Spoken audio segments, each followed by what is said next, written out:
afternoon. I'm Kelsey Pritchard with the Governor's Office. And I want to thank you all for joining us for this announcement this afternoon. And thank you all on the phone who are also joining us. Just a reminder for everyone on the phone to please mute your line by pressing *6. And you can unmute by pressing #6 during the Q&A portion. But without further ado, I will turn it over to Governor Dennis Daugaard.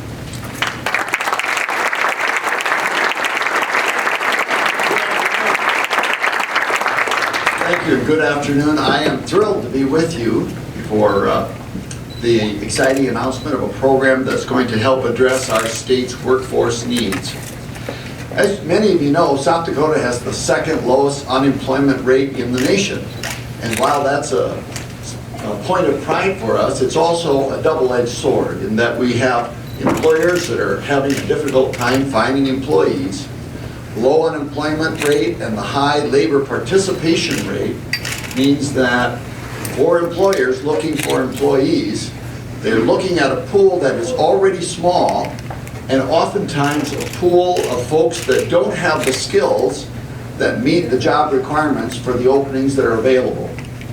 Business leaders across South Dakota have told me that workforce is probably the single most significant obstacle to continued economic development in our state. Some businesses have been unable to expand because of the lack of workers. Others have turned down business because of the lack of workers. Earlier this year, I convened a series of workforce summits all across the state of South Dakota. And one of the problems we identified contributing to this workforce shortage was the shortage of students who are entering these high-demand fields. These fields where there were job openings but no skilled applicants. Now, why don't they? Why don't students enter these fields? Well, some have misperceptions about these fields. Some just don't have an opportunity to explore those fields and have any perceptions at all. At the same time, we've seen many students incur large debt loads pursuing career paths that lead to low demand fields. And they realize after graduation, when they have significant debt loads, that their job prospects are limited. I'm pleased to announce today that the state of South Dakota will be partnering with Denny Sanford to establish a full ride scholarship program for students entering high-need workforce programs at our in-state technical institutions.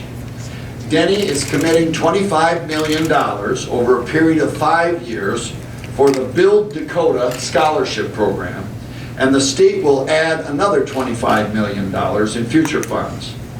The $50 million is expected to provide about 300 scholarships annually in each of the next 5 years. And from 2020 on, an endowment will continue to award approximately 50 scholarships per year thereafter. Funds will be administered by the South Dakota Community Foundation. Those who live outside South Dakota, as well as South Dakota residents, will be eligible to apply if they plan to attend a technical school in South Dakota. This program is modeled after Dakota Corps, which Governor Mike Rounds pioneered about 10 years ago. Those receiving the Build South Dakota scholarship will commit to stay in South Dakota to work in their field of study for at least 3 years.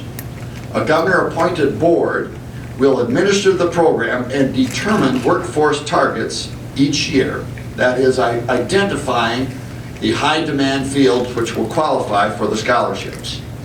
The establishment of this scholarship will mean that hundreds of students each year will have the opportunity to enter high-demand fields without incurring debt.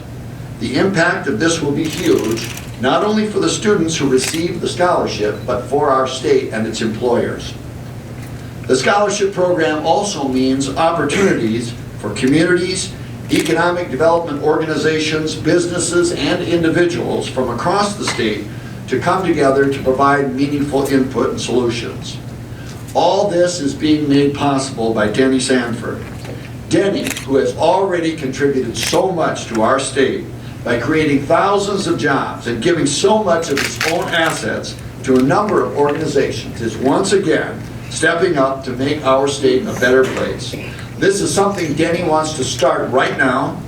He said employers are being hindered right now with this problem today, so we should take action immediately. So before the year is over, Denny and the state will each contribute $5 million to kickstart the program, Build South Dakota.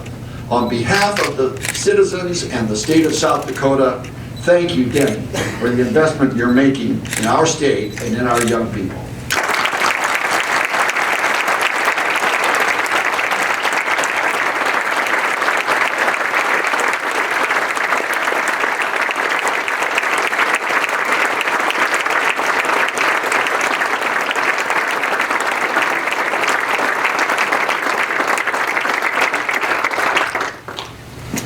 Now Dana Dykehouse will come forward.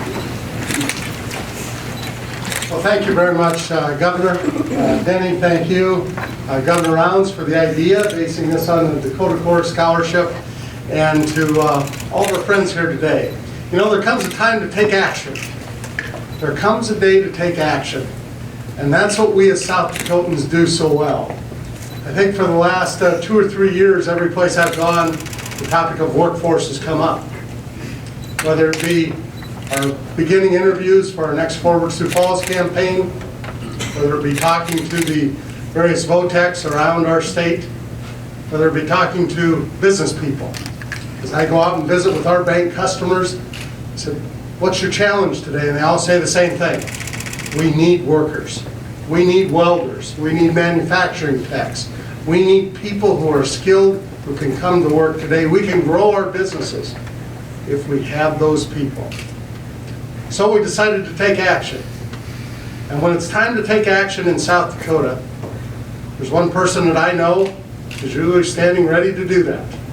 Whether it be investing in an old gold mine out in Lead, South Dakota, when the vision was to create an underground lab, when it was to transform a healthcare system that went from being a regional center of excellence to a worldwide center of excellence. Whatever that might be, Denny Sanford steps forward. And before I introduce him, I want to share something I've shared many times before. People with Denny's success have a lot of choices in life. He could choose to buy an island in the Caribbean. He could choose to buy the Minnesota Vikings if he wanted to, team he rooted for as a young man. But Denny hasn't chosen to do that. He is a Minnesotan who has chosen to invest in South Dakota. He is a person who has chosen to take action when action is needed. I've worked with him now for over 20 years, and when Miles Beacom and I presented this program to him, and Miles will back me on this story, we thought, well, let's just kind of break it to him slowly. It'll probably take 3 or 4 meetings. We'll have to flush this idea out. Miles, I think you'd agree, it took about 5 minutes. And Denny said, yes, it's time to take action on workforce development. Denny, from all of us that work on this topic every day, thank you. This will be another transformational gift to the state of South Dakota, to the employers in South Dakota, to the young people, not just in South Dakota, but we hope throughout the country who will now come to South Dakota. They will receive that training, they will receive good jobs, and they will help us build our economy. Denny, thank you.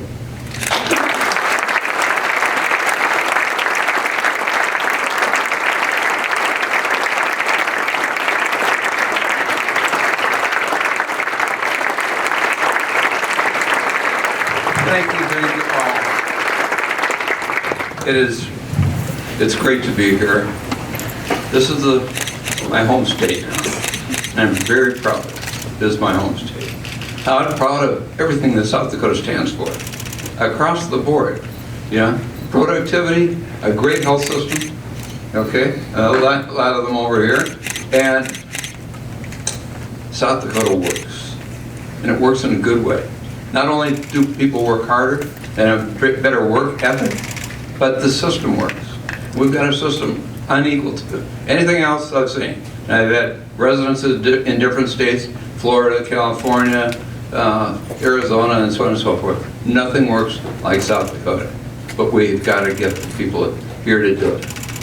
So, thank you, South Dakota, and everyone here for recognizing what we're doing and recognizing the need for what we're doing. It's going to make a difference in South Dakota. But before I leave the podium here, I have to look back on the assembled group back here. And there are two governors, one ex-governor and one current governor, who I consider the best pickpockets I've ever met. That's tough to say. A governor is a pickpocket. But now there's a senator back here that's a pickpocket. Well, but it's a joy. But I have to add on top of that, here are my two partners, Dana and Miles, and they're picking my pocket also. So, go forward, South Dakota. Let's get it done. I know you will, because everything we do here works. So, take it from there.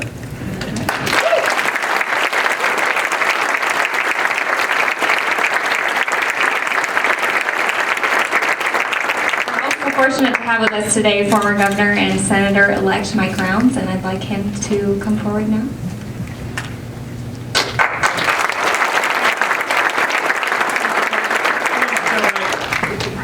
This is truly a privilege to be able to speak for just a few minutes and to share with you a little bit about Denny Sanford. When he says he gets his pockets picked, believe me, he holds out his hand and he's got dollars in it once in a while. But what he wants to do is he wants to create partnerships that make things better for people in South Dakota. You heard him say it, this is his home state. He may have come from Minnesota, but he came to South Dakota, and he is truly a South Dakotan today. He continues to share of his wealth so that other people can be better off. I remember looking back and first meeting him when he was giving gifts to the Children's Home Society. I watched as this other pickpocket back here, Dennis Daugaard, worked him on a regular basis. And Denny Sanford would smile and just allow it to continue because he cared about the kids. I remember when he announced the gifts to Sanford, what is now Sanford. He did it because he wanted to see things get better. And once again, he focused on kids. He focused on curing diabetes. He focused on curing cancer.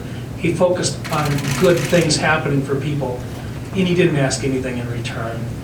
I remember the day that he came in and sat down, and we had been struggling because we just literally were having a tough time finding the resources to follow a vision about seeing a national laboratory created 4,850 foot deep in an old abandoned gold mine in western South Dakota.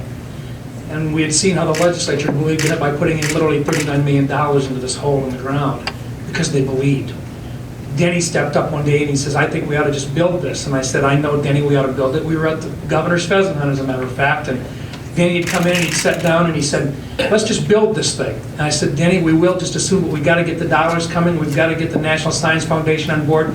We've got to get them to participate in this. And he says, it's a good project. Let's go build it. And I said, we will, Denny. We just got to get the money to get her done. And he says, I'll give you the money. I was sitting down already, and it was a good thing that I was. And he says, you said it'd take $50 million. And I says, yes, sir, it'll take $50 million to do this thing. And he says, I'll give you the $50 million. And then I thought about my compatriot over here, Denny Daugaard, and what would Denny Daugaard do, the ultimate in a fundraiser? And I says, Denny, the $50 million is the meat and potatoes, but you really need the gravy. And the gravy is what's going to happen on top, the reach out, the stepping out and sharing this with kids from every place around the United States on what could happen. And he says, how much? I said, $20 million. And he says, you put together the business plan and you got yourself $70 million. He did it for the kids. He did it for the future of South Dakota. Crazy Horse. I watched as Denny stepped forward at Crazy Horse and said, this is for long-term development. This is for Native American children. This is to benefit them. And I watched as he donated, once again, not just $5 million, but a commitment for $10 million so that people across South Dakota and around the world would see the value of what happens in education and what happens when you provide education to Native American students. He did it for the kids. Now today, he stepped up once again to share with young people how critical it is that they get a good education, and they do it in such a fashion that it's not just to give to the kids of South Dakota or to the surrounding states, It's a gift to the employers of South Dakota. He truly is giving of himself. He didn't have to do it. He doesn't have to do it now. He's doing it because he's stepping up. George Mickelson used to say that things get done by people who show up.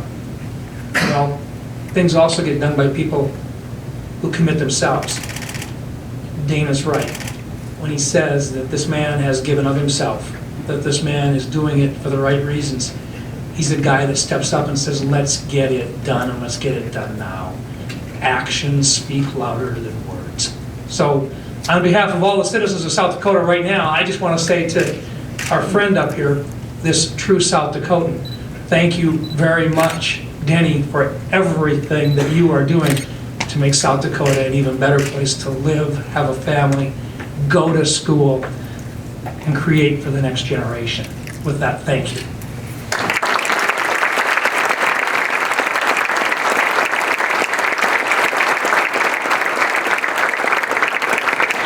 We have time for a few questions. We'll start with a couple of questions in the room and then see if there are any questions on the phone line.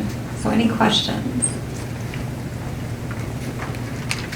I have a question. Governor, can you talk a little bit about future benefits of what this is going to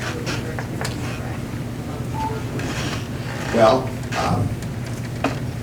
the first thing that we'll be doing, of course, beyond the contributions that will establish the funding immediately, is a board will be created to work with the Department of Labor, Department of Education, and talk to the technical schools and identify where is the highest need, where are the employers demanding workers at the highest level.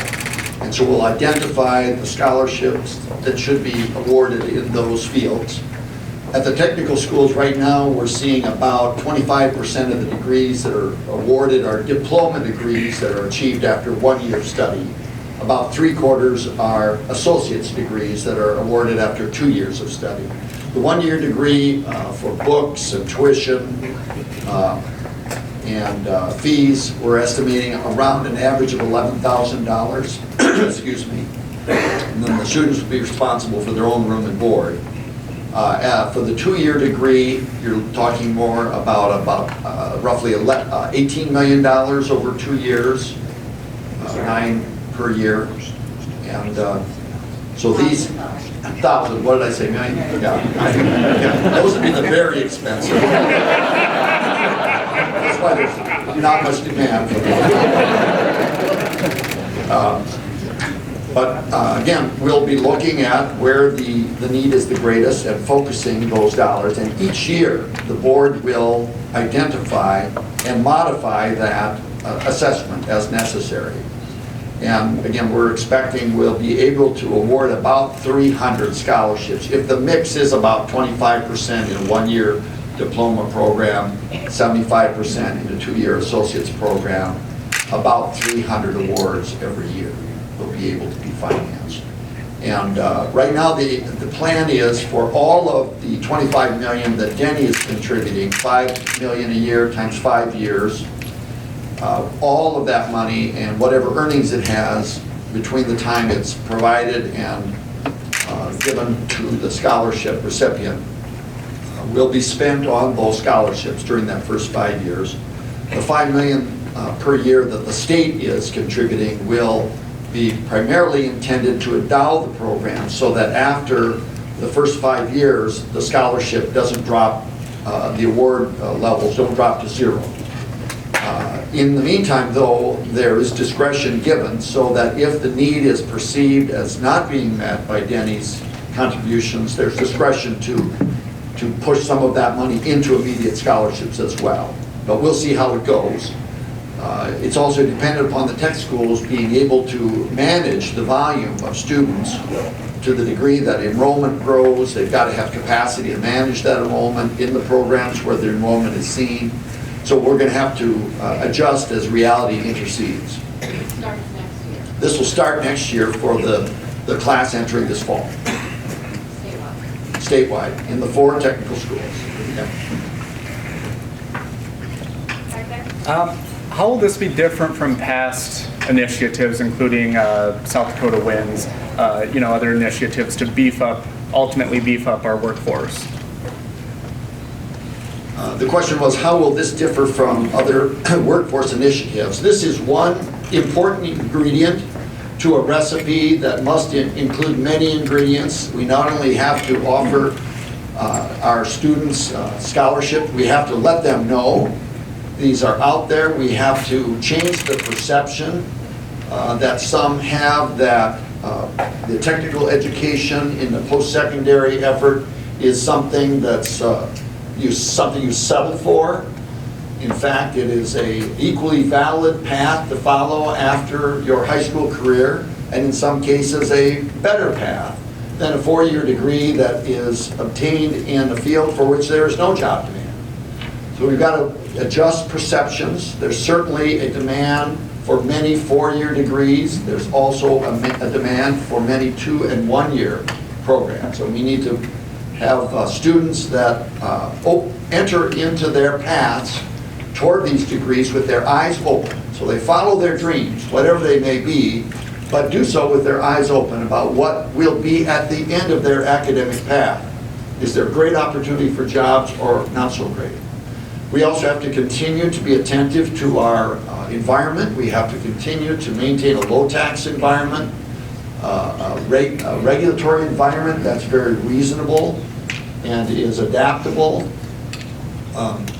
We have to be sure that our education community and our employers are communicating so that we don't have an education community that's producing graduates in fields that there's no demand.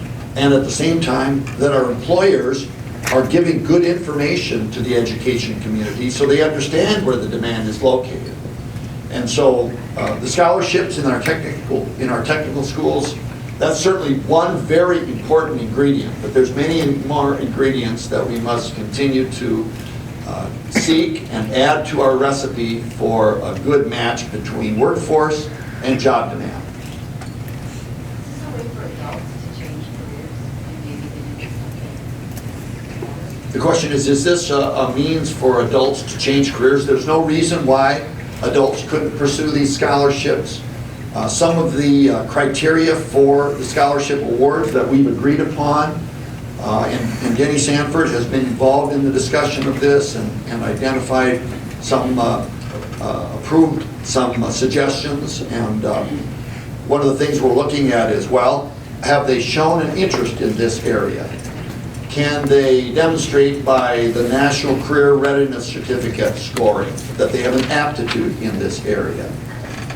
Do they have any career tech ed experience in this area at the high school level? If I'm applying to a welding program and I've already showed that I've got a year's worth of welding under my belt at high school, and I've shown an aptitude for it, an interest, and another competitor doesn't have that, well, I should have a little bit better shot at it. But there's no reason why adults who are working in the field for which they're applying to achieve a degree or a certificate can't be considered just as our recent high school graduates could be considered. Do we have any questions on the phone line? Any others from anyone in the room? Well, first of all, thank you, Denny. This is an incredible gift. The one thought that goes through my mind in relationship to the endowment that would be established by the state is, since the employers are also benefiting from this gift, do you imagine that you'll also be seeking employer matches into the endowment for sustainability? The question is, we'll be talking to employers about matches for sustainability. I have to smile because as you were asking that question, Dana was leaning over and saying, we should mention that we're seeking employer matches. Honest to God. We know that many communities have very deliberate efforts to raise funds from within their communities, particularly from their employers, toward driving further economic development in those communities. Forward Sioux Falls, for example, here and other communities have programs like that. I know from visiting with many of those who are involved in this latest campaign that Forward Sioux Falls is very much aware that workforce is a concern And so we are very hopeful that not only will Sioux Falls, but other communities in South Dakota be involved in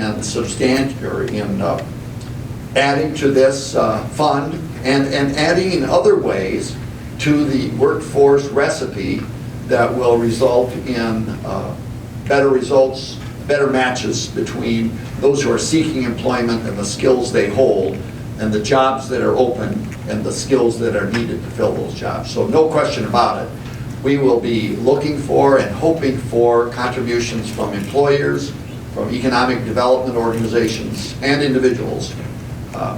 Denny isn't the only successful business person in South Dakota. He's certainly one of the most successful, and he's certainly one of the most generous, if not, well, he's probably no probability about it. He is the most generous person in South Dakota, but we need others to join him. He's set an example that we all can follow. Well, that's all we have time for, and thank you all for joining us this afternoon.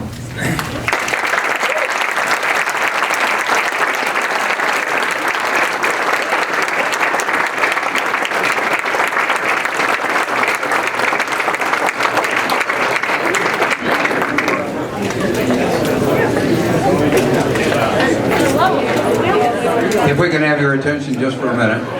We have the four heads of the four schools. If you would individually come up and explain where you're from and the school name and the specialty of the school.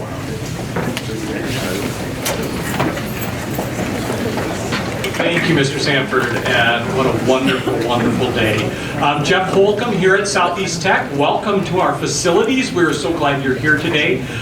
We have a diverse number of programs here, but our manufacturing, we have a mechatronics program, which is tied to electronics. We're also heavy in healthcare, so that we have ultrasound programs, we have nursing, we have a whole variety.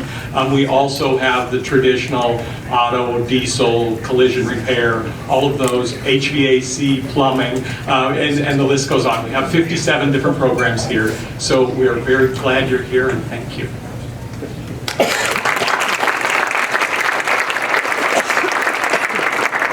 I'm Greg Von Wald. I'm the president of Mitchell Technical Institute. We have about 30 programs. We have 6 different divisions. One of those is the construction division, which are all the construction trades. We have the energy division, which you see all the power lines and things when you drive by the interstate. We have gas program, et cetera, in there. We have a medical division with radiology technician, radiology therapy, lab tech, and a number of programs in there. Business programs are the only culinary academy in South Dakota, which I put 10 pounds on the first month I was there. So we have a number of programs that fit exactly what the manufacturing programs, et cetera, that fit what is in high demand right now in South Dakota. So we thank Mr. Sanford very much for his gift.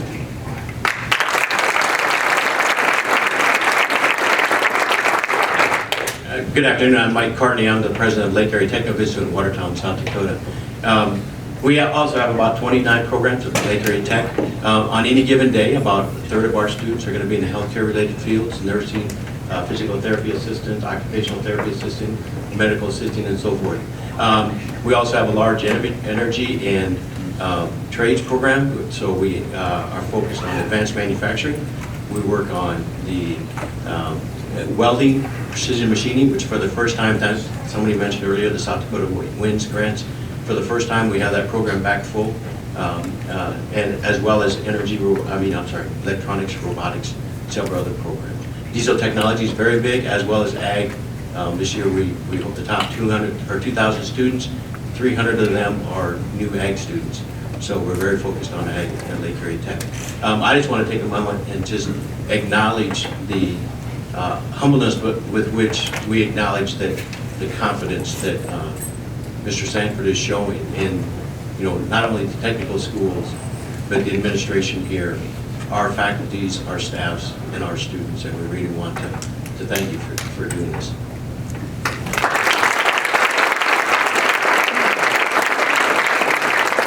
Good afternoon, everyone. My name is Mark Wilson. I'm the president at Western Dakota Tech. We have a barrage of programs as well. We are in medical areas. We have fabrication, welding. We have transportation programs as well as construction, very similar to the other technical institutes. And cannot thank Denny Sanford enough, and Senator Rounds, Governor Daugaard, and Dana, thank you so much. This is a great opportunity. Western Dakota Tech, we do have a diverse group, and students, this has been a great week because on Tuesday night I had an opportunity to do a dinner for all of our sponsors and our recipients of scholarships, and it is amazing how many even students from out of state have taken advantage of the Critical Workforce Needs scholarships. So this is really exciting and a great opportunity for technical education in the state. So thank you very much.